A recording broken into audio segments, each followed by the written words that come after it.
Bonjour, bonsoir à toutes et tous, je suis Charles et bienvenue dans cette nouvelle émission d'Expono. Aujourd'hui, nous allons traiter un sujet épineux, les transports, donc voitures, trains, avions, vélos, trottinettes électriques, ce que vous voulez, et nous allons nous demander quelle place prennent les transports dans notre vie et comment nous pouvons changer nos habitudes. Vous l'entendez probablement et vous l'entendrez au fur et à mesure, cette émission est enregistrée à distance, on ne change pas les bonnes habitudes. Le programme est très chargé une nouvelle fois. Sans transition, je vous présente la fine équipe qui m'accompagne. Cela fait un moment que je souhaitais la voir dans cette émission et c'est maintenant chose faite. Bonsoir Marie. Bonsoir à tous. Et il est de retour après avoir dénoncé tous les comportements abusifs de Disney. Bonsoir Enguerrand. Bonsoir Charles, et c'est pas terminé. Les amis, nous allons débuter sans plus attendre. Pas d'archives une nouvelle fois. Pour vous, que représentait le voyage quand vous étiez enfant? Et on va commencer par Marie. Alors, moi quand j'étais petite, j'ai pas énormément voyagé en dehors de l'Europe et surtout en dehors de la France parce qu'avec mes parents et mon frère, on est souvent partis en voiture, visiter notre beau pays et pour voir un peu de la famille qui était en Auvergne. Mais ça a un peu changé au lycée quand mon père a été muté, dans les DOM-TOM D'accord. et c'est là où j'ai pris, la première fois l'avion, c'était pour aller en Guadeloupe et ensuite, les 10 années d'après, c'était à La Réunion, tous les ans, mais sinon, c'est vrai que j'avais pas beaucoup pris l'avion quand j'étais plus jeune, quoi. J'avais l'impression que c'était un produit, un peu luxe que j'allais pas pouvoir, atteindre, avant mes 30 ans, avoir un beau métier et j'avais pas l'impression qu'il y avait en effet une sorte de transport aérien dans le pays. Pour moi, c'était vraiment transport, train, voiture, mais j'avais pas trop cette connaissance-là des compagnies aériennes, en France, quoi. Mhm. Et du coup, donc on a fait beaucoup, l'Europe en effet, mais c'était surtout les pays limitrophes, donc l'Espagne et l'Italie. D'accord. Et quand, la première fois je suis partie en Angleterre, il y a 12 ans, je suis partie en bus en Angleterre. Donc c'était mon premier voyage linguistique, toute seule et j'ai traversé toute la France, en bus. Ensuite, on a pris le bateau et ensuite on a repris le bus. Donc vraiment pour moi, c'est l'avion n'a jamais été, un un transport, que j'allais prendre, avant mes 30 ans. Vraiment, D'accord. c'était pas dans les programmes, quoi. Ok, donc pour toi, l'avion, ça restait quelque chose un peu d'inaccessible en quelque sorte, C'est ça, parce que tu n'en voyais pas l'intérêt pour faire des courtes enfin, vous n'en voyiez pas l'intérêt pour faire des courtes distances, quoi? c'est ça. Pour moi, c'était vraiment, si j'allais aux États-Unis, oui.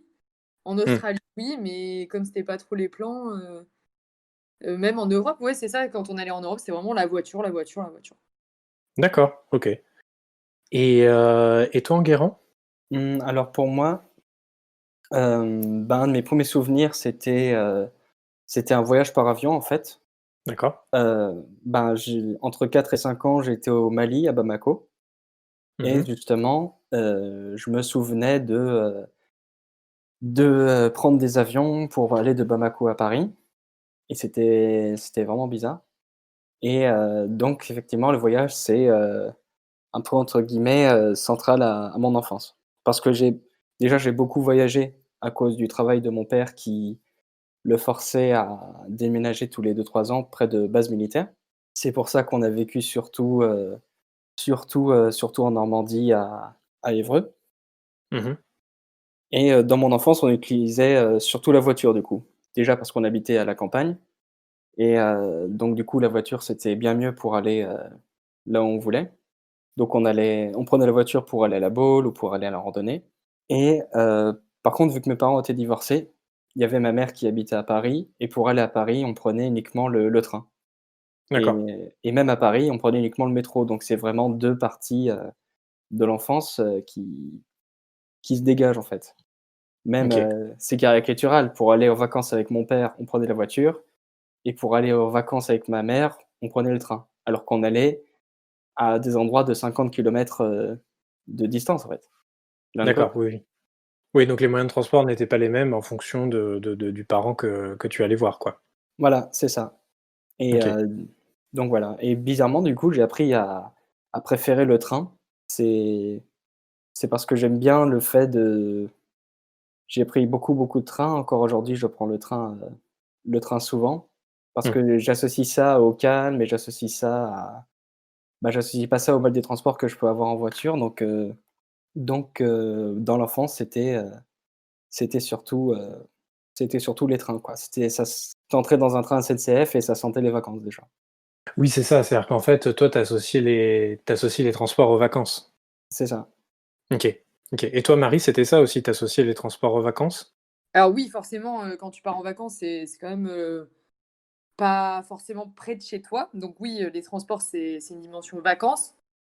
Mais comme je disais, enfin, moi, surtout les 1 fois où je suis partie, loin, de chez moi, c'était pour aller voir mon père, dans divers endroits, des DOM-TOM.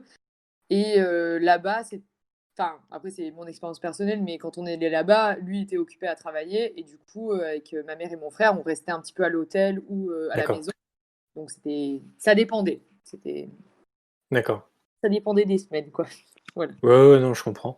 Bah, je vous rejoins un peu, sur ces trucs-là. C'est-à-dire que moi, quand j'étais enfant, les seuls moments où je prenais vraiment des transports, c'était pour aller voir, mes grands-parents, en fait, dans le sud de la France, à Cannes.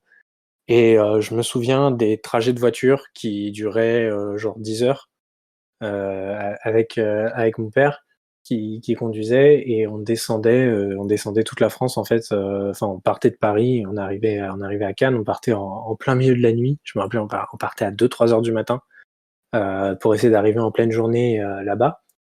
Et c'est vrai qu'il y avait toujours ce parfum de vacances en fait qui était toujours présent. Et c'était pareil la première fois que j'ai pris l'avion, je devais avoir, je sais pas, 5-6 ans peut-être. Et mon premier souvenir d'avion, c'est ça, c'est quand j'ai fait un Paris-Nice, avec mon père pour aller voir, mes grands-parents paternels du coup, dans le sud de la France. Et c'est vrai qu'il y avait ce côté un peu magique, quand tu prends la voiture ou l'avion pour aller voir, tes grands-parents, parce que du coup, tu fais une association d'idées. C'est-à-dire que si tu montes, dans l'avion ou dans la voiture à 2 heures du mat, bah, c'est parce que dans l'après-midi, tu seras, au bord de la piscine avec tes grands-parents et ça va être trop cool, il y aura le soleil et cetera. Donc Mmh. c'est vrai que tu fais des associations d'idées comme ça qui sont assez sympas. Et j'ai pris le train, je pense vraiment plus tard. Je me souviens pas des premières fois où j'ai pris le train, mais je pense que ça devait être avec, certainement ma grand-mère maternelle quand, on allait en vacances en Bretagne. Hem, je crois que ça doit être le premier souvenir que j'ai en train. Et pareil, en fait, du coup, le train a été une association d'idées vacances, et jamais une, nécessité, de transport pour, se déplacer, sur une journée ou sur un week-end, quoi. Mmh. Moi, par exemple, j'ai commencé à beaucoup prendre les transports. Alors non pas pour les vacances au début, mais parce que moi j'habite, enfin mes parents en tout cas habitent, du côté de Marseille et j'ai commencé mes études à Paris et du coup, c'est les premières fois où j'ai beaucoup pris le train, c'était pour aller voir, ma famille, rentrer de Paris et aller à Marseille et ensuite pareil pour mes études, je les ai fait un peu dans des endroits un peu différents de la France et du coup, la plupart du temps, c'était pas forcément pour les vacances, mais c'était surtout pour rentrer voir ma famille. C'est D'accord. pas donc c'était comme tu dis enfin vous, c'était plus, voilà, les vacances et moi, c'était plus nécessité, on va dire, d'aller voir ma famille et rentrer de mon appartement étudiant, quoi. Alors tu nous offres une, très jolie transition, Marie, parce que nous allons passer, pardon, au prochain thème qui est, bah, les transports et les voyages aujourd'hui. Et je vais vous poser, une question, c'est aujourd'hui, quelles sont vos motivations, en fait, pour prendre les transports? Et on va commencer par toi, Marie. Alors comme j'ai dit, enfin moi, je suis du sud de la France et j'ai fait beaucoup mes études donc à Paris, avec, bah, vous déjà et ensuite je suis partie dans le sud, je suis allée, vers Nice. Et ces écoles m'ont offert, la possibilité de partir à l'étranger, donc Mmh. j'ai eu de partir aux États-Unis pour, faire, un diplôme et ensuite de partir en stage en Angleterre. Donc moi, ça a été beaucoup, on va dire que j'ai voyagé, on va voir mes amis que je me suis fait pendant ces études et ces stages en Europe, du coup et j'ai beaucoup pris voilà, j'ai commencé à prendre l'avion beaucoup plus de fois quand, j'ai commencé mes études pour aller, voilà, donc aux États-Unis, rentrer, pendant les vacances d'été et voyager depuis là-bas. D'accord, d'accord. Et toi, Enguerrand? Bah, aujourd'hui, mes motivations, c'est c'est des nouvelles motivations. D'accord. Par exemple, pour la famille, j'ai la chance ou la malchance, en fait, ça dépend à qui on demande, d'avoir, ma famille, en Île-de-France, en fait. Donc D'accord. j'avais pas besoin de traverser le pays pour aller voir mes grands-parents, mais plus pour voir des amis, quoi. Donc j'ai pas de cousinade, de fête familiale, dans une région, une résidence secondaire. D'accord. Et aujourd'hui, ma motivation, par contre, c'est, 2-3 fois par an d'aller, avec des amis, en France. Donc on prend une voiture et on va dans une ville qu'on connaît pas pour un week-end. Mmh. Donc c'est vraiment le côté une sortie entre amis pour, se défouler. Il y a un petit côté aventure aussi.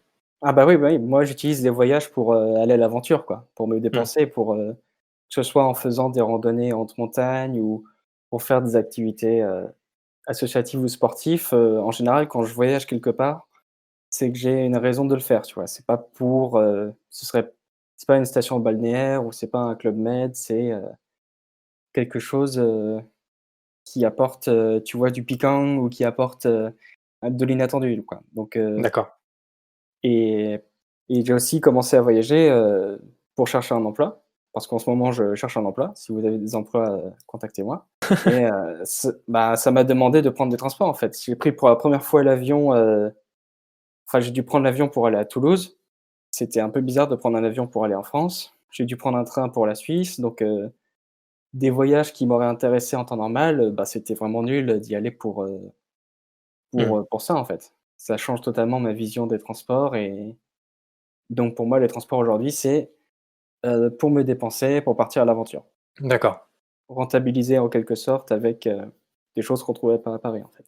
Ouais. Et toi, Marie, du coup, est-ce que tu utilises aussi les transports pour partir à l'aventure? J'essaye. Alors malheureusement, donc cette année, comme vous le savez, il y a eu un petit problème là au niveau des des voyages. On a été stoppé net, en mars. Mais du coup, j'avais des voyages prévus, avec, une amie à moi et mon père sur 2 voyages différents et c'était plus pour, des séjours sportifs. Donc j'avais un stage UCPA, au Maroc pour faire du kite et OK. un stage de plongée à Malte et donc voilà, donc quand je pars avec des gens, ça va être ça, ça va être plus à l'aventure sur des courts séjours et moi j'essaye, après moi quand voilà, je suis toute seule et que je voyage, maintenant j'essaie de partir plus longtemps, mais moins de fois dans l'année. D'accord. Parce que justement, il y a cette dimension de déjà, le côté transport et écologie, c'est un peu, ça commence à devenir un peu compliqué, on va dire et puis quand, moi je pars avec mes amis et ma famille, on n'a pas le même em moi je travaille, de mon ordi et je suis auto-entrepreneur, donc je peux prendre mes vacances quand je veux ou travailler d'endroits, divers et variés tant que j'ai internet. Donc je peux me permettre en effet de partir plus longtemps, je sais pas, peut-être, 3 mois d'affilée, mais de Mmh. prendre 2 avions quoi, un aller et un retour, mais je pars 3 mois. Alors que quand je suis avec mes amis ou ma famille, ça va être, on va partir, quoi, 1 semaine, 10 jours, un week-end et donc il y aura forcément un rapport, au transport, plus important, quoi. D'accord. OK. Beh, alors, pour, ma part, j'ai un peu ça aussi, alors lors de mon cursus, étudiant, j'ai beaucoup déménagé. J'ai fait des allers-retours entre Angers et Paris et entre Shanghai et Paris aussi. J'ai déménagé, 9 fois en 3 ans, si je dis pas de bêtises. Donc les transports pour des raisons autres que l'aventure et bah, j'en ai fait ou pour les vacances, j'en ai fait les frais, assez rapidement et j'ai recommencé à voyager pour l'aventure en 2017, si je dis pas de bêtises, où j'étais parti, 3 semaines en Europe de l'Est, avec des amis. On était parti depuis la Pologne et on est descendu jusqu'en Serbie et c'était la première fois que je repartais pour des vacances en tout cas et c'était enfin des vacances en aventure et c'était vraiment chouette de réassocier en fait les transports aux vacances, chose qui ne m'était plus arrivée depuis un moment. Hem et aujourd'hui, c'est un petit peu différent. Enfin, j'ai vraiment 3 on va dire que je peux dissocier les transports en 3 parties pour moi aujourd'hui. La partie principale, c'est que, comme vous le savez depuis, l'épisode 3, je n'habite pas à Paris, j'habite à Nantes et ma famille, elle, est en Picardie et mes amis sont à Paris. Donc en fait, régulièrement, je fais des allers-retours et à Marseille aussi, Marie. Donc je fais régulièrement des allers-retours en voiture ou en train exceptionnellement parfois, pour aller voir mes amis ou ma famille et je fais ça une fois par mois et c'est vrai que, j'ai une relation assez forte avec les transports. Enfin, je fais beaucoup, beaucoup, beaucoup de voitures du coup parce que quand je pars, je me répète un peu avec la 3e émission, mais quand je pars voir ma famille, et mes amis, en fait, je passe plus de temps, je pense, dans ma voiture qu'avec les gens que j'ai envie de voir. Déjà, il faut 4 heures pour aller à Paris, puis après je mets, entre 1 heure et 1 heure et demie pour aller voir ma mère, à Chantilly. Enfin voilà, c'est des trucs comme ça, un peu pénibles avec les transports. Donc ça, c'est la 1re partie, c'est la partie vraiment, relationnelle quoi, on va dire, Ouais. du transport. C'est juste pour aller voir les gens que j'aime. Ensuite j'ai la partie, vacances, qui est divisée en 2 sous-parties du coup et j'ai les vacances en aventure où je pars avec, des amis et je pars avec un sac à dos, voire même tout seul d'ailleurs, hein. Je suis parti au Japon en novembre dernier, tout seul. Je pars en aventure comme ça avec, pas vraiment de programme défini et je baroude un peu, je vais un peu partout et j'ai une autre partie du coup de vacances qui est, avec ma copine où là, ça va être, plus on va aller dans sa famille, en Normandie, ça va être, on va prendre la voiture et ça va être vraiment des voyages beaucoup plus tranquilles où, on se prend pas trop la tête.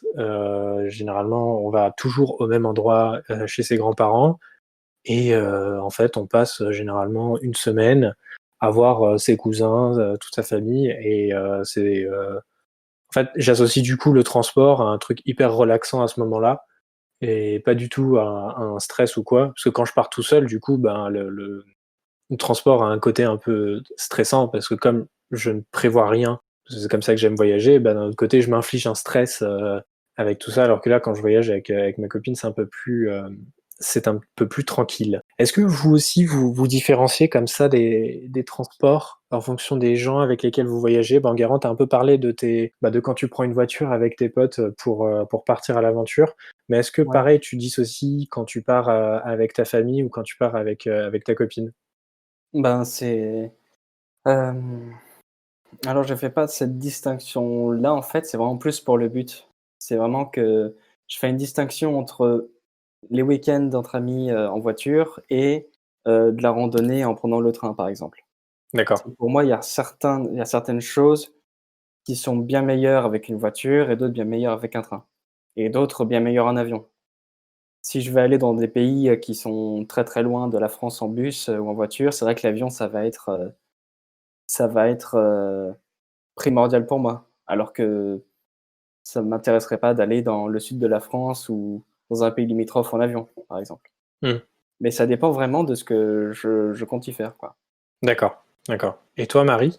Alors, moi, j'ai une distinction au niveau donc, comme tu as dit, un peu social pour voir mes amis, mais maintenant j'habite à Strasbourg, donc j'ai quand même une grosse partie de mes amis là-bas et du coup, là, j'ai pu prendre le train un peu pour aller à Paris pour, voir mon groupe d'amis de Paris et donc j'ai ce côté vraiment où je reste en France ou en Europe pour aller voir, voilà, soit la famille, soit les amis, tout en me permettant, voilà, de visiter un pays où j'ai pas vraiment l'habitude d'aller et Mmh. après j'ai été, partir loin, et là, seule quoi, l'aventure, faire mes petites vacances, qui durent, plusieurs mois et voilà. Et là, je vais privilégier en effet, l'avion parce que du coup, c'est des plus longs trajets et puis même au niveau, rapport, avec le prix, c'est vrai que ça n'a rien à voir, quoi.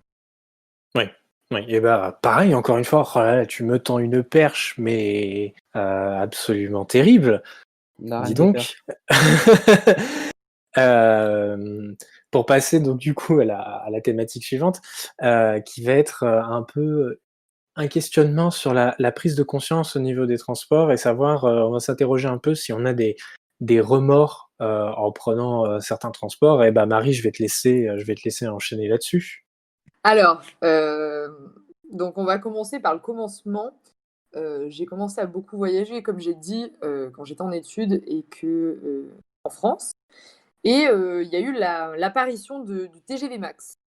Donc Mm. déjà, belle invention où je n'avais plus à dépenser 400 euros par mois pour quatre trains. Donc, on avait l'offre à 79 euros par mois et on avait le TGV limité sur certains TGV, du coup, et TER limité. Donc, D'accord. moi, ça m'a permis en effet donc, de faire plus d'allers-retours entre Paris et Marseille pour aller voir ma famille, mais aussi voir mes amis donc, dans d'autres villes. Donc, j'ai pu plus bouger en France. Le problème, c'est qu'au fur et à mesure que les années avançaient, je me suis rendu compte qu'on avait pas mal d'offres au niveau des transports aériens. Donc, D'accord. on va dire que j'ai découvert Ryanair et d'autres compagnies aériennes low cost. Et là, on va dire que mon monde a été un peu chamboulé parce que le prix du billet de bus pour aller de ma ville à Marseille à l'aéroport, c'était le même pour faire Marseille-Londres en avion. Donc là, je Oui. me suis dit, ok, il y a un petit problème là. Enfin, ou alors, soit j'étais pas du tout au courant et ça révolutionne ma vie à partir de maintenant, soit en effet, ça vient juste de démarrer et je me dis ce que ça va donner pour la suite. Parce que, enfin, déjà, comment comment les compagnies aériennes peuvent être pérennes avec des allées à 10 euros, enfin 9,99 € pour changer de pays.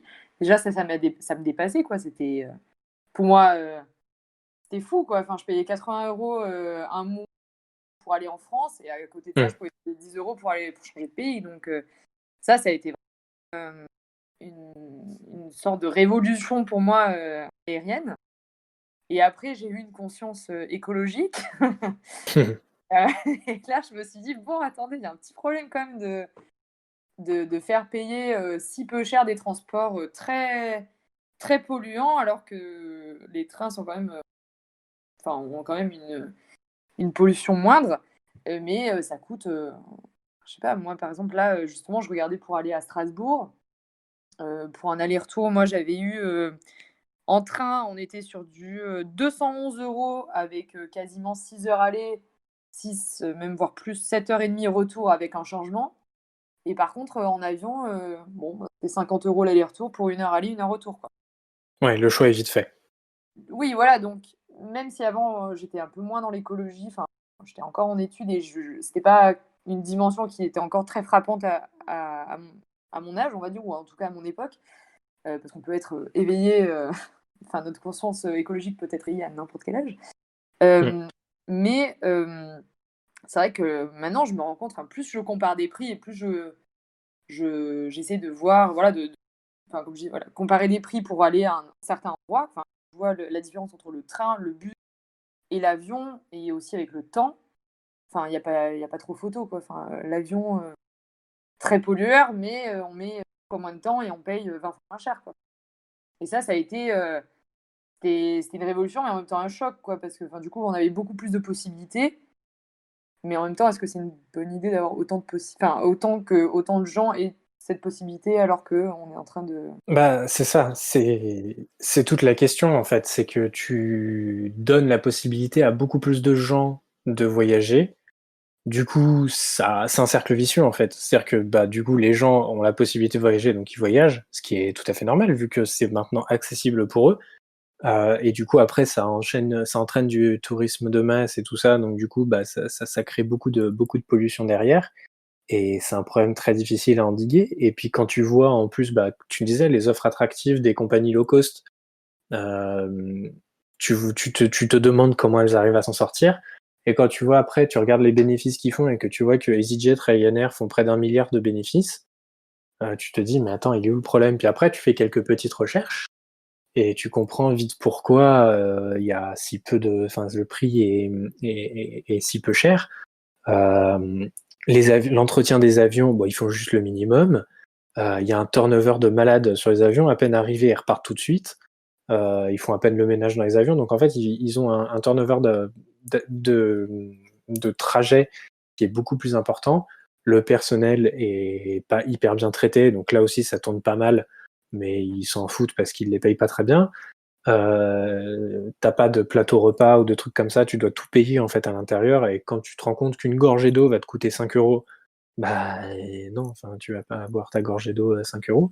Donc c'est plein de trucs comme ça qui font que en fait ils se font maximum d'argent en faisant énormément de rotation et c'est pas ouf d'un autre côté. Enfin, en fait, c'est là où tu t'es vraiment face à un dilemme. Tu te dis, bah, c'est d'un côté, c'est vraiment extrêmement cool que des gens qui n'avaient pas la possibilité de voyager avant, bah, maintenant puissent faire un Paris-New York pour 120 €. Mais de l'autre côté, est-ce que c'est vraiment raisonnable? Parce que bah, la planète est en train de réchauffer à balles. Euh, tout est déréglé climatiquement parlant. Et du coup, est-ce que c'est vraiment une bonne chose que tout le monde puisse voyager à n'importe quel prix, quoi? Enfin, au prix le plus bas.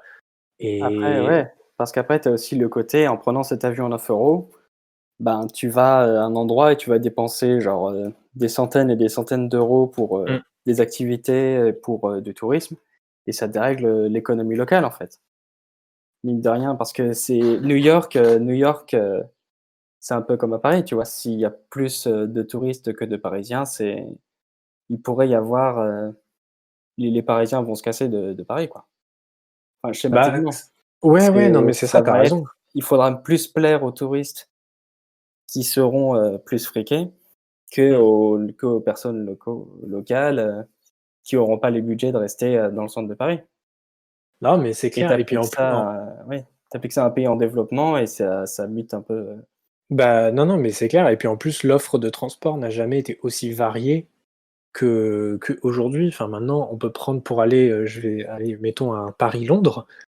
Un Paris-Londres, on peut prendre la voiture, on peut prendre le train, on peut prendre l'avion et on peut prendre le bus. Tu as 4 moyens possibles de te rendre à Londres. Enfin, c'est quand même dingue, quoi et ça a jamais été autant diversifié et si peu cher, en fait, de voyager. Donc est-ce que c'est une bonne chose? Après ça, bon, bah, ça voilà, dépend, hein. Il faut que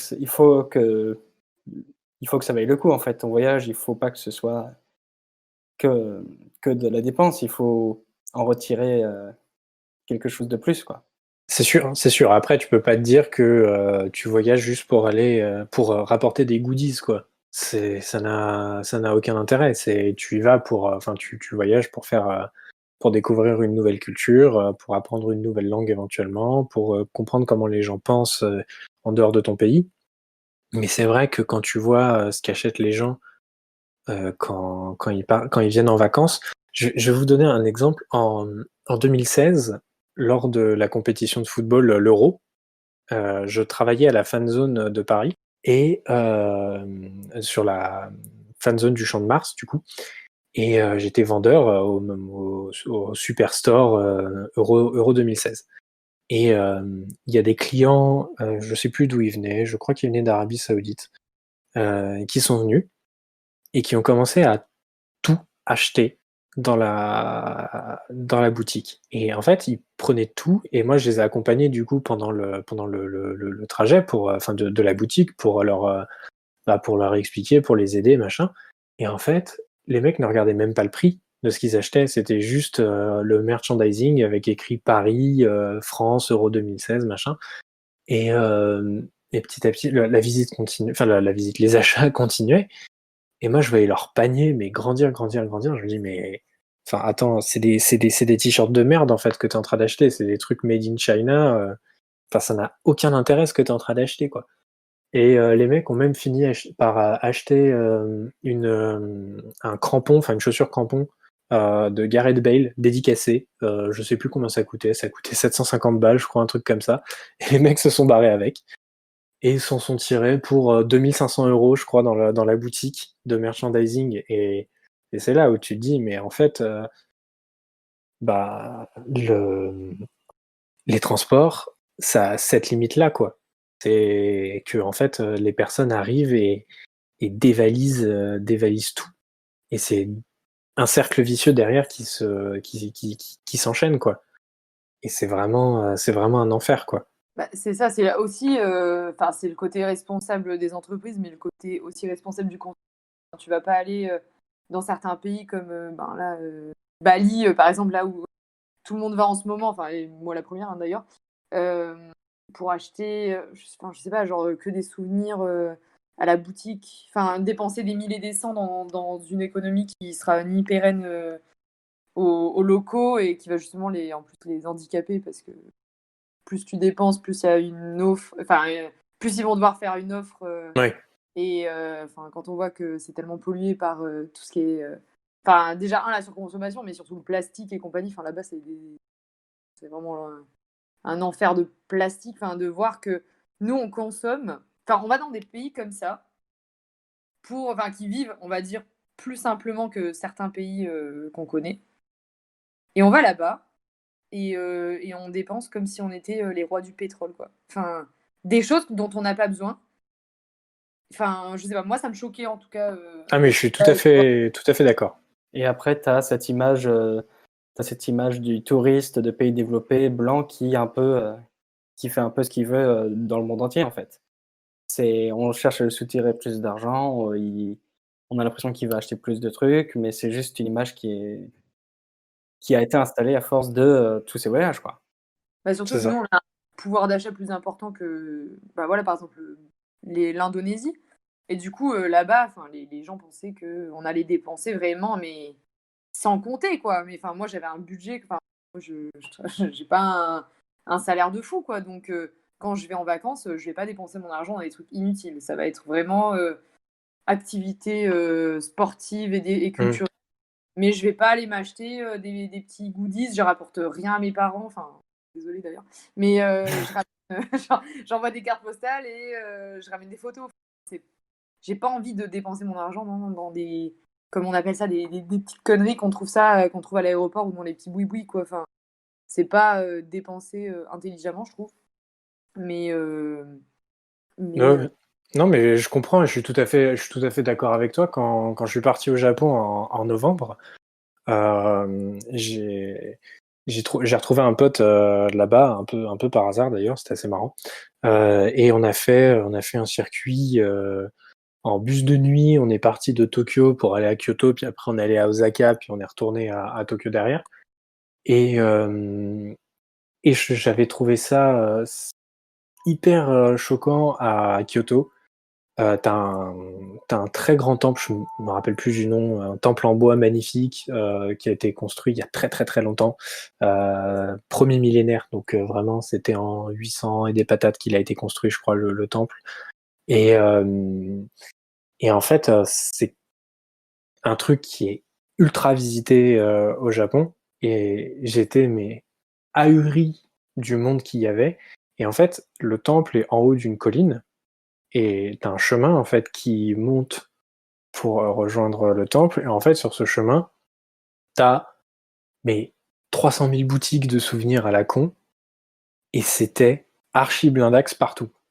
Et j'ai trouvé ça mais tellement, enfin, ahurissant. Je veux dire, je veux bien que tu rapportes, allez, un petit souvenir à tes parents ou un truc comme ça, mais encore une fois, je voyais des gens remplir des paniers entiers de t-shirts enveloppés, enfin, tu sais, emballés dans du cellophane. Dans du plastique, tu dis: «Non mais attends, mais putain, ce t-shirt, il a été fabriqué pour, 30 centimes, c'est dans du plastique». Enfin, la démarche est vraiment, enfin, j'aime pas dire ça parce que ça fait ultra moralisateur et j'ai pas envie de l'être, mais c'est complètement débile, en fait, de faire un truc comme ça, alors que tu peux toujours avoir des cadeaux sans, enfin, des petits cadeaux sans cellophane, des trucs un peu éco-responsables, heu enfin voilà. Et j'étais mais parce que ça, en fait, c'est parce que ça coûte pas cher. c'est ça. C'est pour ça surtout, c'est que pareil, c'est comme pour les transports, c'est des trucs qui sont pas chers, ça va coûter, 10-15 € le t-shirt, les gens vont l'acheter. Pareil, tu vois, les espèces de porte-clés de merde à 2 € et bah, pareil, ça va être acheté. Et il y a un truc qui était très drôle, c'est que dans les galeries marchandes de Osaka, tu avais un peu tout comme magasin, donc tu avais des trucs pour touristes et il y avait des trucs vraiment pour, les japonais. Et en fait, tu as des galeries qui se séparent en, enfin, c'est vraiment un truc qui se sépare en plusieurs galeries. Et il y en a donc qui sont pour les touristes, d'autres qui sont pour les Japonais. Et je suis allé dans une galerie donc pour touristes où je voyais je j'ai pas le nom en japonais, mais les espèces de tongs des samouraïs en paille, enfin Ah, les tatanes, là. ouais, voilà. Et ça devait coûter genre 15 balles pour les touristes, et c'était clairement de la camelote. Enfin, tu le voyais, genre tu tapais un tout petit coup par terre avec ça, le truc pouvait se fendre en deux. Et après, je suis allé dans les galeries marchandes pour, japonaises quoi, entre guillemets, et dans ces galeries-là, il y avait ces mêmes tatanes. Elles devaient coûter genre 140-150 €, mais elles étaient faites à la main, et c'était un truc vraiment ultra solide, durable, et c'était pas emballé dans du plastique. Voilà, c'est Et vraiment pire pour touristes à 15 balles. voilà, c'est ça. Et en fait, c'est pareil, tu fais l'analogie du transport avec ça, quoi. C'est-à-dire que, bah, non, dans ce cas-là, tu vas pas acheter ça parce que c'est trop cher, c'est en dehors de ton budget, et tu tiens ton porte-monnaie en laisse, et Mm. tu ne cèdes pas à la folie dépensière quand tu vois quelque chose comme ça, quoi. Bah, c'est ça, enfin, on nous propose tellement de choses pas cher, pas cher, pas cher, forcément, on se dit: «Bah, c'est bon, je peux tout acheter». C'est Et ça. derrière, enfin, si tu pas un minimum responsable, bah, tu dépenses dans tout et n'importe quoi, et enfin des choses dont tu as pas besoin, que tu aurais pas pu te payer en temps normal. Mmh.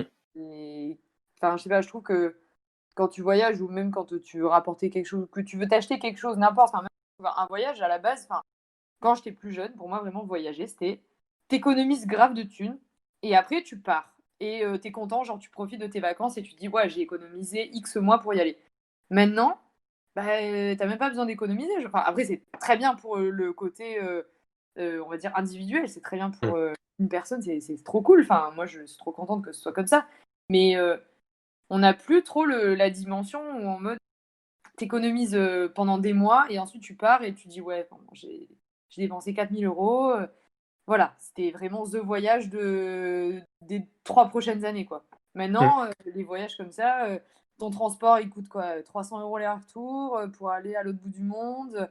Là-bas, tu as des hôtels pas chers, tu enfin, selon où tu vas, tu as des offres, à 50 à peu près de partout. Donc, tu te fais des super vacances, donc super, mais, que tu aurais pas pu te payer, genre, il y a 20 ans, quoi. Si tu étais dans si tu avais le même Ouais, âge il y a 20 ans, tu aurais jamais pu te le payer, quoi. De toute bah, façon, c'est ça. donc d'un côté, c'est trop bien, mais d'un autre côté, enfin, ça bah, c'est de la surconsommation, c'est plus de pollution, Mmh. donc tu un peu, ouais, c'est comment ça s'appelle? Un un choix un peu impossible, quoi. Un Un dilemme. choix cornélien, Un un choix dilemme cornélien. cornélien, Ouais. exactement. Après là, c'est un peu un focus sur les voyages à l'étranger, mais la plupart des voyages, effectués par les Français, ça reste en France quand même. Oui, tout à fait. Mmh. Ça reste, bah, quand même, so 70 des c'est c'est quand même, la majorité, plus de la moitié, 70 des visiteurs, français, ils restent en France, quoi. Oui, oui, tout à fait. Là, c'était vraiment des partages d'expériences de nous, ce qu'on a vécu à l'étranger, mais ça s'applique aussi en France, hein. Mmh. Ouais. Quand tu vas dans les boutiques, touristes, à Paris, il y a pas que des étrangers dedans, hein, il y a des Français, et là, le raisonnement est exactement le même, quoi. Mais après, enfin, moi, après, c'est encore un truc personnel, mais enfin personnel. Heu, moi, bon, voilà, comme j'ai dit, j'arrivais à quand même pas mal voyager ces dernières années à moindre coût, et en fait, quand je rencontrais les gens et qu'ils me demandaient: «Ah, mais comment tu fais pour voyager autant, et en n'ayant pas enfin, un budget, incroyable?» Je leur parlais du coup de certaines compagnies aériennes qui étaient, ou, des sites de comparaison de vols, ou de vacances, ou de logements, et en gros, vous pouvez m'en tirer pour beaucoup moins cher, et Mmh les mh. gens étaient un peu des nus. Donc par exemple, là, quand j'étais allée en Angleterre, enfin bref, j'ai fait un aller-retour en Angleterre, et j'ai rencontré deux nanas là, qui étaient au lycée, et elles m'ont dit: «On a payé 500 € l'aller-retour. Marseille-Londres».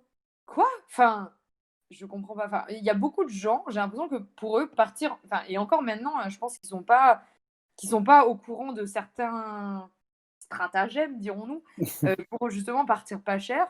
Et c'est pour ça peut-être qu'il y en a beaucoup qui restent en France parce que justement la voiture, c'est pas cher. Hem Tu peux partir à plusieurs dedans, c'est des endroits, que tu connais Ouais, et tu heu flexible, ouais.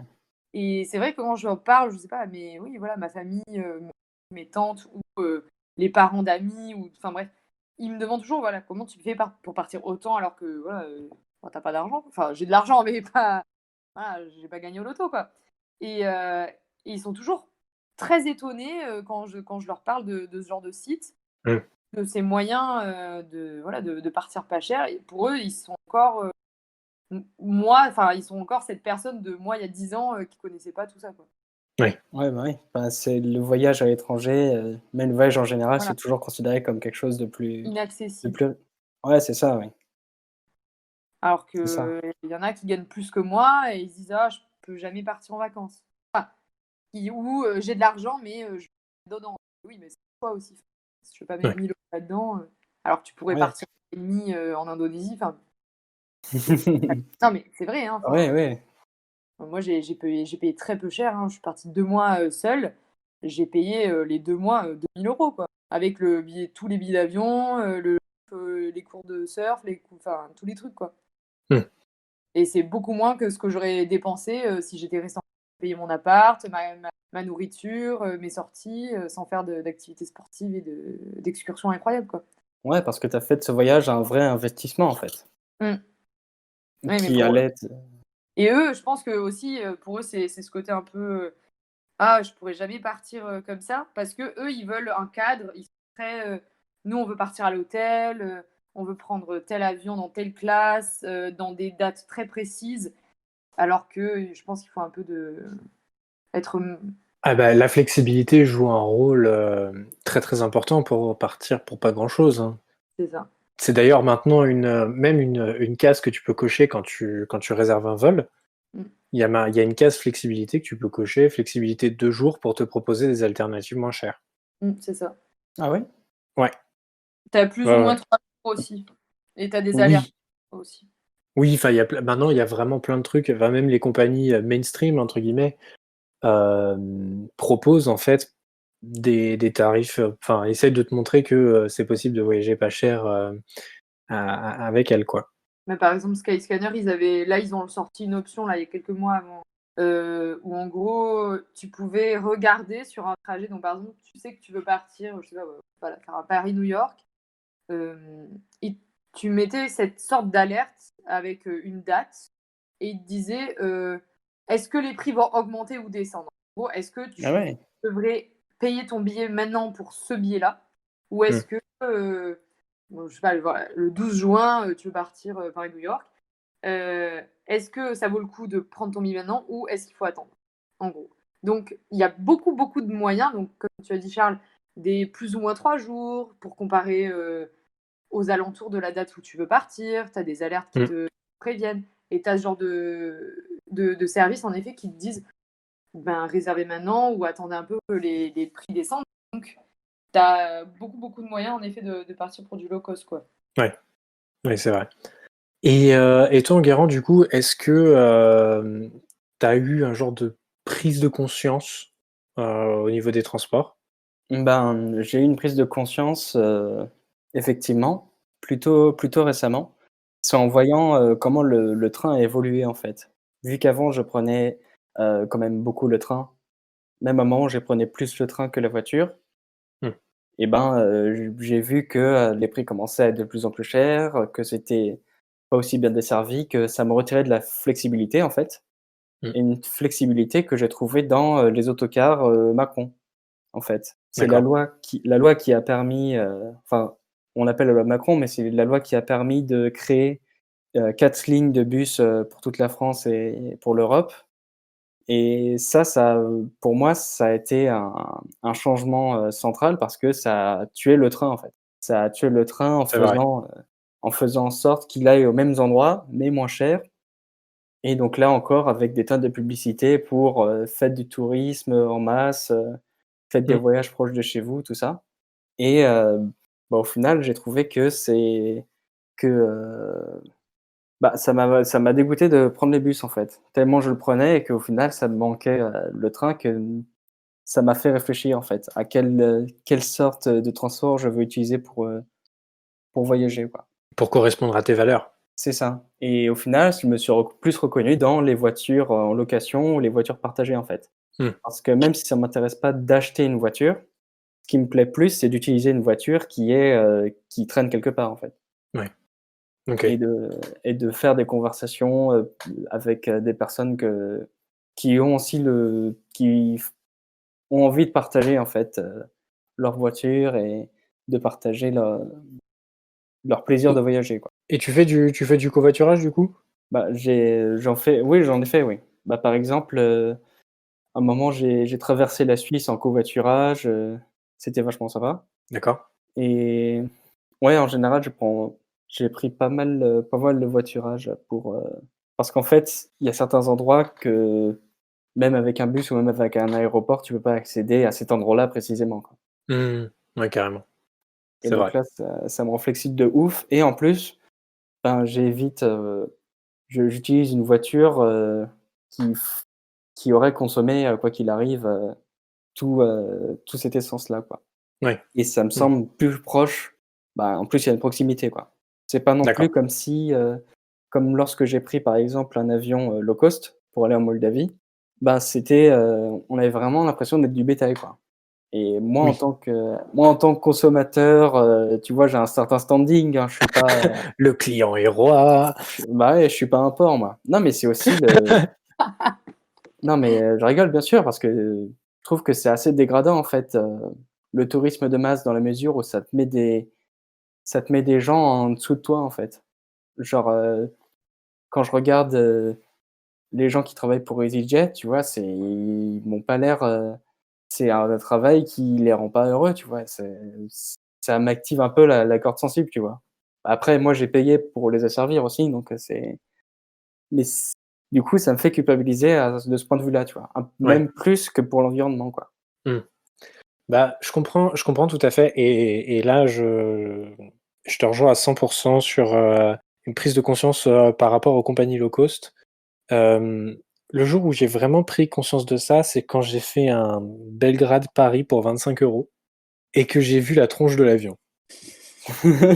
Là, je me suis dit: «Putain, si j'arrive en vie à Paris, je me jure que je n'utiliserai de la compagnie low cost qu'en extrême urgence, en fait, que si j'ai vraiment pas le choix». Jusque-là, je crois que je m'en suis pas trop mal sorti. J'ai dû prendre une fois EasyJet, parce que j'avais vraiment pas le choix. Mais sinon, j'essaie vraiment de faire très attention et effectivement, ce que tu dis, est intéressant sur, la façon dont parle le personnel aussi, pas la façon dont parle le personnel, mais c'est la façon dont le personnel, échange et se comporte avec les voyageurs. Ouais. Enfin, j'avais fait un Nantes-Londres avec EasyJet et c'était mais tout ce qu'il y avait de plus détestable dans une compagnie aérienne, c'était là. En gros, enfin, tu te fais emmerder, mais toutes les 2 minutes parce qu'il y a un truc qui va pas.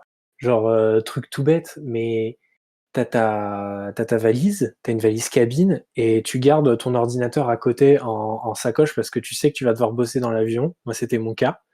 Je me suis fait emmerder à l'entrée de l'avion parce que mon ordinateur n'était pas dans ma valise et que si la sacoche de l'ordinateur ne rentrait pas dans la valise, et ben j'allais payer 60 € de bagages soute et Censé être dedans, enfin, tu censé non avoir mais c'est ridicule et en plus c'était marqué sur le billet d'embarquement, c'était marqué que tu pouvais avoir ta valise et ton sac à dos, enfin ton sac, d'ordinateur pardon, mais la fille l'employé des EasyJet qui était devant moi refusait d'entendre raison, quoi.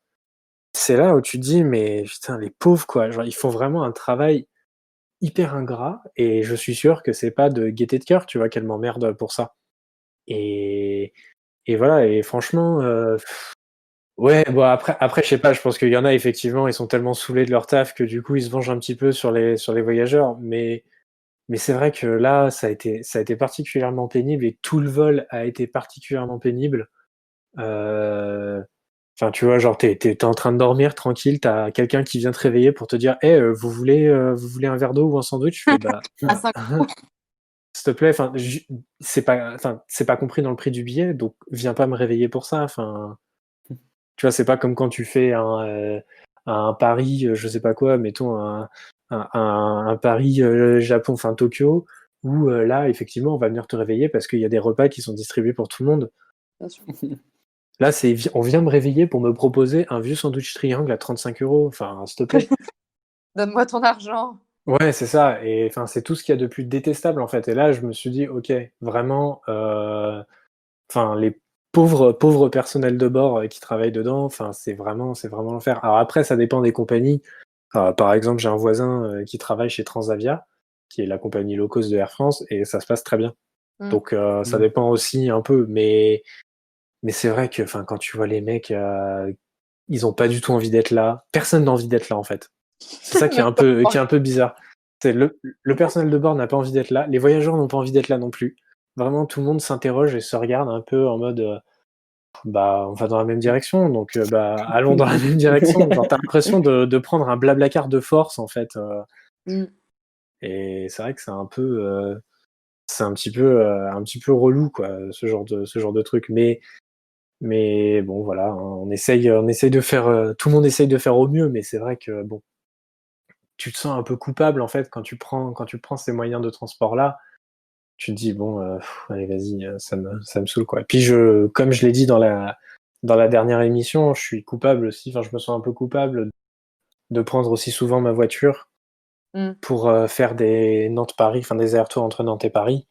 Mais en fait, enfin c'est ce que disait Enguerrand, la voiture t'offre une flexibilité que tu n'as pas avec le train ou avec l'avion. Enfin, faire un Nantes-Paris en avion, faut vraiment être, je sais pas comment dire poliment, disons un peu limité pour faire 20 minutes d'avion. Le fait d'aller à l'aéroport, d'attendre, de prendre ton avion, d'aller à Charles de Gaulle et de t'arrêter. Ouais, non, je te jure.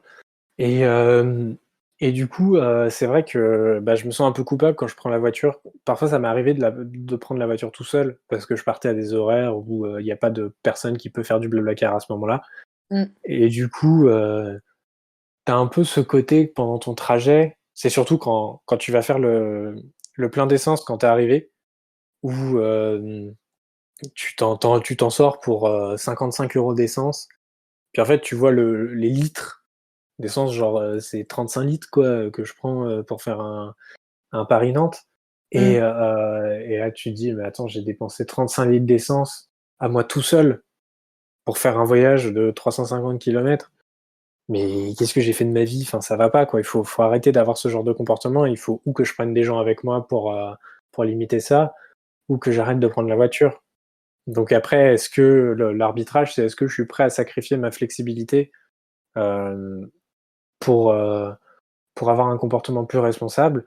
Ben, j'ai envie de dire oui, que je suis prêt à tous les sacrifices, mais de l'autre côté, ça veut dire que bah, je passe moins de temps avec ma famille quand je viens en région parisienne ou avec mes amis. Et ça, je suis pas sûr d'être prêt à le sacrifier pour le coup.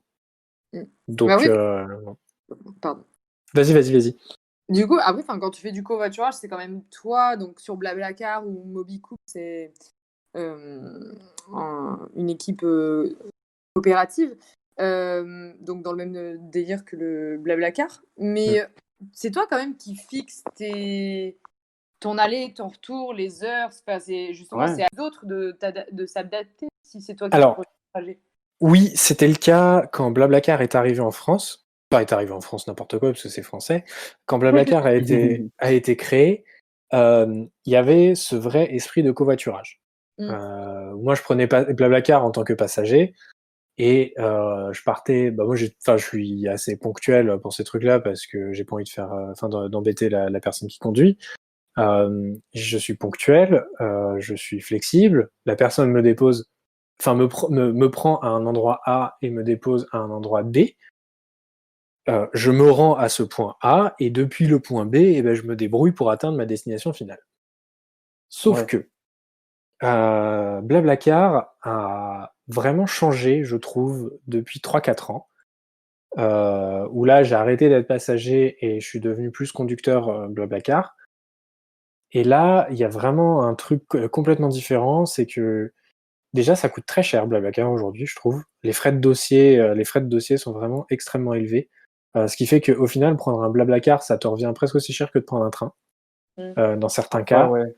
Il y a des conducteurs qui n'ont pas compris l'esprit Blablacar et qui du coup font du bénéf sur les Blablacar. Généralement, quand tu regardes les tarifs entre Nantes et Paris, je suis un des moins chers sur Blablacar parce que pour moi, c'est normal que je contribue aussi financièrement au voyage. Mm. On paye, j'essaye de faire en sorte qu'on paye tous le même prix. Mm. Et quand tu vois qu'il y a des mecs qui te mettent un Nantes-Paris à 50 balles en Blablacar, bah non, en fait. Non, c'est pas le but de Blablacar. Et le problème, c'est que du coup, Blablacar gagne en notoriété, très bien. Ils font des levées de fonds, très bien. Il y a de plus en plus d'utilisateurs, très bien. Mais qui dit de plus en plus d'utilisateurs dit des gens qui n'ont pas compris comment ça fonctionnait. Et en fait, tu te retrouves parfois à attendre des mecs 20 minutes parce qu'ils sont bloqués dans les transports, parce qu'ils sont pas sortis du taf, parce que machin, parce que truc. Il y a toujours une excuse. J'ai eu le cas une fois d'un couple de personnes qui m'a demandé de venir les chercher en bas de chez eux. Et qui m'ont dit que sinon, ils allaient porter plainte auprès de Blablacar ou je sais pas quoi, Ah enfin ouais. bref. Et c'était vraiment un des pires trajets de ma vie. Ils m'ont pourri mon trajet, c'était terrible. Bon, ils habitaient pas très loin de chez moi, mais juste ça me saoulait en fait d'être un taxi. Et je leur ai expliqué, en fait, quand tu vas à la gare, tu demandes pas au train de s'arrêter en bas de chez toi pour venir te Ouais. chercher. Enfin voilà. Et en fait, quand je suis arrivé, c'était à Nantes. Tout le monde a dormi dans la voiture, donc j'ai fait les 4 heures vraiment tout seul, en Ah conduisant, ouais? sans musique, sans rien, c'était vraiment l'enfer. Mais pourquoi sans musique? Il fallait mettre à fond, ouais. Ouais, ouais, non, mais je sais bien, mais j'avais pas envie de en fait, je me suis dit que je préférais que le couple relou dorme plutôt qu'ils parlent parce que franchement, ils étaient très énervants et ils faisaient que tout critiquer, quoi. C'était vraiment trop chiant et quand je suis arrivé à Paris, quand on arrive en région parisienne, ils ont vu que je continuais pas selon le trajet qu'ils avaient prévu, ils me disent: «Ah mais vous passez pas près de Vélizy, tout ça?» Et je dis: «Bah non, je passe pas près de Vélizy, moi je prends un autre chemin pour rentrer parce que c'est un petit peu moins cher et du coup comme ça, vous payez moins cher aussi pour 5 minutes de voiture en plus». Et ils me disent: «Ah ouais, mais non, mais nous ça nous arrange pas parce que du coup on avait prévu que vous nous déposiez à Vélizy donc est-ce que vous pouvez faire demi-tour s'il vous plaît pour aller à Vélizy?» Et j'ai dit: «Bah non en fait, je m'arrêterai pas jusqu'à mon point final et après, là où je vous dépose en plus, vous avez beaucoup de moyens de transport disponibles. Il y a un métro, il y a un tram, il y a des lignes de bus, il y a une gare pas très loin. Heu, vous vous débrouillez en fait pour rentrer chez vous» et c'est un peu la limite, du Blablacar quoi. C'est vraiment un truc hyper relou, sur ça, alors que parfois, tu as des gens trop sympas et ça pose aucun problème. Mais Ça c'est vrai que dépend. quand tu as ce genre de nuisance dans ta voiture, franchement, tu as plus envie de faire de covoit derrière, quoi. Donc bon, c'était une petite aparté sur, les côtés un peu pénibles de Blablacar, mais c'est vrai que, du coup, c'est un peu le seul moyen pour essayer de pas se sentir trop coupable, en fait, quand on prend la voiture. C'est de mettre des gens dans ta voiture. Ouais, voilà, c'est ça, pour éviter qu'eux-mêmes prennent leur voiture, quoi. OK. Mais leur faire un test avant pour savoir s'ils sont sympas. Ouais, c'est ça. Ah, je te jure, faut faire des tests de personnalité. Non, mais c'est obligatoire, hein. Ça devrait être obligatoire. Enfin, il y en a, ils sont pas adaptés pour faire du covoiturage. Ils font des profils, non?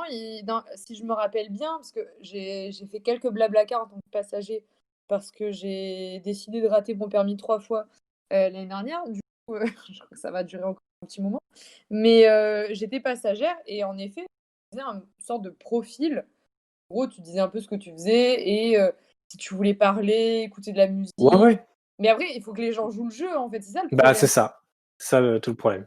Les sites de covoiturage, on va dire, qui sont le problème, mais encore une fois, c'est la responsabilité des gens. Si tu sais que tu vas d'un point A à un point B, enfin que la personne sur laquelle tu veux réserver ton Blablacar ou enfin bref, ta voiture de covoiturage, va d'un point A à un point B, la moindre des choses, c'est quand même de demander: «Est-ce que ça vous dérangerait de passer par là? Parce que je vois que c'est quand même sur votre chemin, juste de m'arrêter avant, de me déposer avant parce que c'est sur le chemin». Mais ça reste quand même du cas par cas et si les gens respectaient ce que les annonces que vous mettiez, ça se passerait bien. Mais c'est juste que les gens, maintenant, ils sont en mode: «Ah, on peut tout Ouais. faire, on peut tout demander et en plus, les gens, c'est nos taxis». C'est ça et c'est vraiment toute la limite. Il y en a qui Heu, comprennent le système et d'autres qui comprennent mais ils veulent pas vraiment. Bah, c'est ça, c'est ça. On va passer à notre, dernière, thématique, les petits amis, heu, qui est, ce qu'on essaye de mettre en place pour essayer d'avoir un comportement, pardon, un peu plus responsable. Du coup, Marie, tu as dit que tu avais raté 3 fois ton permis de C'était conduire. fait exprès, Bravo! de plus jamais prendre la voiture. C'est ça, donc on peut dire que tu es super écolo à ce niveau-là. Mais du coup, Exactement. est-ce que tu essaies de mettre des trucs un peu plus en place à part rater ton permis? Alors ouais, parce que là, je vais passer le 4e fois, donc je pense que je vais aussi le rater, histoire de terminer sur cette pensée écolo. Mais sinon, là où j'habite, en fait, donc Strasbourg et Martigues, c'est quand même des villes où tout est accessible à pied ou en vélo. J'ai un vélo D'accord. à Strasbourg et j'ai un vélo à Martigues. J'ai quand même ce côté transport de mon côté euh, écolo, hein, et sinon, il y a des bus et des trams. Moi, ça va être plus tram à Strasbourg et éventuellement un bus ou deux sur mes besoins SIG. Mais voilà, donc ça, c'est dans ma vie de tous les jours, ça va être ça. Je prends jamais la voiture. Parce que déjà, un, c'est pas possible, mais que de deux, en plus, si par exemple il y a mes parents ou mes parents, s'ils doivent aller dans un endroit où moi je dois aller, ils vont m'y amener. Mais si c'est deux endroits différents, ils vont pas m'y amener, quoi. Je vais pas leur demander peux-tu faire un détour, s'il te plaît? Mmh, Je vais y aller moi de mon côté, quoi. d'accord. Donc voilà. Et après, voilà, les trajets avec mes amis, donc c'est eux qui prennent la voiture, je participe et voilà. Mais ça reste quand même très très rare. Très très rare. OK, OK. Et toi, Enguerrand? Ben, j'utilise encore des voitures pour aller, en France, mais de l'autre côté, ça me permet de prendre moins l'avion, en fait. Donc je sais pas si c'est plus responsable étant donné que j'utilise encore une voiture, mais tu vois, on utilise une voiture qui est mise au garage et qui sert un petit peu à son propriétaire aussi. Mmh. Et donc c'est déjà un premier pas, tu vois? C'est OK, on fait des voyages qui sont moins loin et qui durent, pas si longtemps, mais bah, on n'utilise pas l'avion et l'avion, c'est quand même, genre, un peu plus qu'une année de voiture, quoi, niveau D'accord. CO2. Enfin, Mmh. c'est quand même assez, ignoble.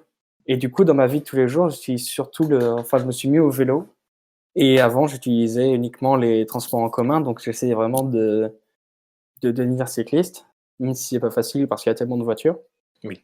Et d'essayer de voir aussi un petit peu comment est-ce que faire en sorte que, le vélo devienne, une partie plus centrale de mes locomotions, quoi. D'accord. Donc ça va être, soit faire plus de voyages à vélo, soit utiliser plus le vélo sur place quand je fais du tourisme Mmh. pour déjà ça permet de faire du sport, donc c'est cool et puis tu es à l'extérieur et puis de l'autre côté bah, tu mets moins de pollution sur place, tu mets moins de particules fines, donc j'essaye d'aller à l'encontre de ça, quoi. Et c'est pour ça D'accord. que je pense pas acheter de voiture, pour plus tard, quoi. Mmh. Ouais, je comprends. Et imaginer plus un monde avec, des transports partagés, quoi. Même si c'est des voyages d'affaires ou Oui, ça du n'empêche tourisme pas. Ça n'empêche pas, effectivement.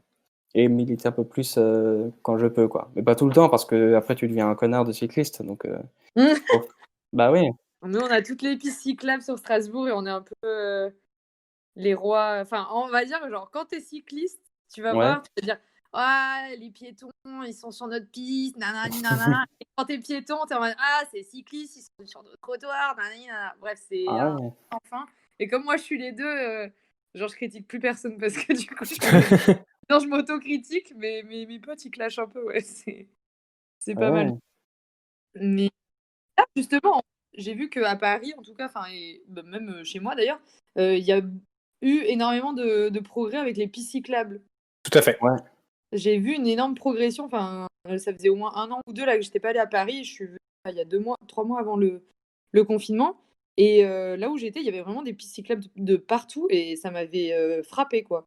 Bah, ouais, c'est ça qui Et est cool. beaucoup de mes amis étaient à vélo. Enfin, Enguerrand, toi, je t'ai vu, tu avec ton vélo. Moi, j'ai un pote qui est venu me voir, pareil, il est parti en vélo. Enfin, je suis en mode: «Ah bon, maintenant Paris, tout le monde prend le vélo, quoi». Donc Bah, c'est ouais. cool, hein, mais c'est vrai qu'il y a quelques années, c'était pas comme ça et ça a bien évolué. Et quand je suis allé à Strasbourg et j'ai vu les pistes cyclables, je me suis dit: «Mais attendez, ça existe des villes françaises avec, du vélo partout et tout». Ou comme quand j'étais allé dans la baie d'Arcachon et tu peux faire Arcachon en vélo, je me dis: «Mais c'est de la science-fiction, quoi». Jamais à Paris, il y aurait eu autant de places, mises en avant pour le vélo, quoi. Ah bah ça c'est sûr, et c'est là où la crise sanitaire que nous avons connue ces derniers mois a un côté très positif, c'est que du coup la mairie de Paris a annoncé un grand plan d'expansion des pistes cyclables dans Paris. Je Ouais, sais plus combien il y avait de kilomètres, il y avait 50 kilomètres je crois déjà de pistes cyclables dans Paris. bah, c'est même faire les lignes de RER, Tout à fait, il y a pour des le lignes de vélo. RER en vélo. Tu as des pistes cyclables qui vont suivre les trajets en fait des lignes de RER Ouais. pour désengorger notamment le RER A, on pense très fort à eux, les pauvres. Et bah, moi, du coup, de mon côté, bah, je vais essayer de pas trop me répéter avec l'épisode précédent où c'est vrai que j'ai un peu beaucoup parlé de ça. Mais c'est vrai que j'aimerais vraiment, bah, me trouver un vélo à Nantes, tout simplement parce que là aussi, il y a beaucoup de pistes cyclables. Dans mon précédent taf, on avait un «véhicule d'entreprise» entre guillemets, et ce véhicule d'entreprise, c'était un vélo électrique et c'était la vie, en fait.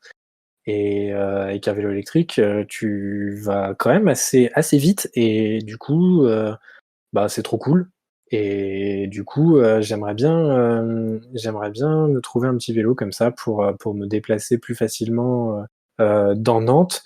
Et sinon, c'est vrai que, bah, voilà, j'essaie de prendre un peu moins l'avion, donc peut-être partir moins souvent à l'étranger, rester plus souvent en France, toujours, bah, voilà, parce qu'il y a plein de trucs en France qu'on connaît pas. La France est quand même un pays avec une diversité de paysages, assez fantastique, et Mmh. c'est vrai que j'aimerais bien rester un peu en France aussi pour découvrir ça. Bah, là, cet été, malheureusement, ce projet est annulé, mais j'avais un projet de faire, toute la côte ouest de la France en camping-car avec, 2 amis, et on devait louer un camping-car et descendre, et c'est vrai que ça aurait pu être chouette comme truc à faire. Sympa, oui. Pardon? Ça aurait été sympa, oui. Comme Bah, pro ouais, ouais, ouais, ouais, bah, enfin bon, voilà, c'est un peu compliqué, mais voilà, c'est des trucs comme ça que j'aimerais faire, et je m'en suis rendu compte de ça quand, il y a 2 ans, j'avais fait 4000 bornes en voiture, pendant les vacances, et j'étais allé un peu partout en France, et c'était vraiment trop cool. Et c'est ça que j'aimerais. Alors j'aimerais refaire ça, mais de façon peut-être un peu plus éco-responsable, quoi. Et pas, prendre forcément ma voiture, mais peut-être, faire un truc en vélo. J'aimerais bien faire, il y a toute une partie de la Loire que tu peux faire en vélo, et ça, j'aimerais bien le faire. Ça peut être assez sympa. Mais il y a des vélos en plus où tu peux mettre ton matériel là, un peu pas des triporteurs, et où tu peux mettre genre ta tente et compagnie et puis, Oui, Ouais. c'est ça, c'est des vélos triporteurs, oui. ouais, ça c'est pas mal. Enfin, franchement, c'est en plus, il y a tellement de pistes maintenant et surtout de Mmh. ce côté-là, où les routes sont relativement plates, hein. C'est quand même, je pense, agréable d'être sur le littoral comme ça et de profiter de la vue et de faire un peu Bah, de sport et même de t'arrêter soit pour camper, soit, dans des auberges et compagnie. Et clairement. il y a de plus en plus d'articles, justement, où ils tracent, les pistes cyclables où tu peux remonter genre jusqu'au Danemark depuis Ouais, là et en vrai, ça serait trop des enfin, c'est vraiment des projets qui sont hyper intéressants pour les sportifs et Ouais. même pour les moins sportifs, on va dire, où tu peux en faire une partie, mais c'est quand même sympa, je trouve. bah, c'était un truc, fait par l'Union européenne où tu as toute une énorme piste cyclable effectivement qui part du Danemark, peut-être, je sais plus, peut-être de la Norvège, je me rappelle plus, et il y a genre, 10 000 kilomètres de pistes cyclables.